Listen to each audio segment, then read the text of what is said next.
Gipahimangnuan ang mga motorista nga kanunayong ipatuman ang defensive driving. Kini human kay usa kini sa nakita nga kakuwangan sa duha ka mga disgrasya sa motorsiklo sa nahuli-cam sa Talisay City Command Center. Sama na lang ni ining pula nga motorsiklo nga gikan sa eskina sa Laray nilabang sa Cebu South Coastal Road o padung sa may gas station.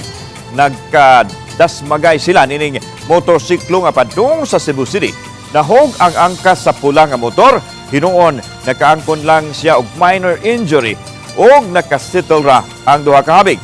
Samtang nauntol og natulimbang kining mga sakay nining motorsiklo nga nagsunod sa naka-blue jacket nga motorista kinsa nahunong kay matod sa City Tuda. Naka-stop o red signal na.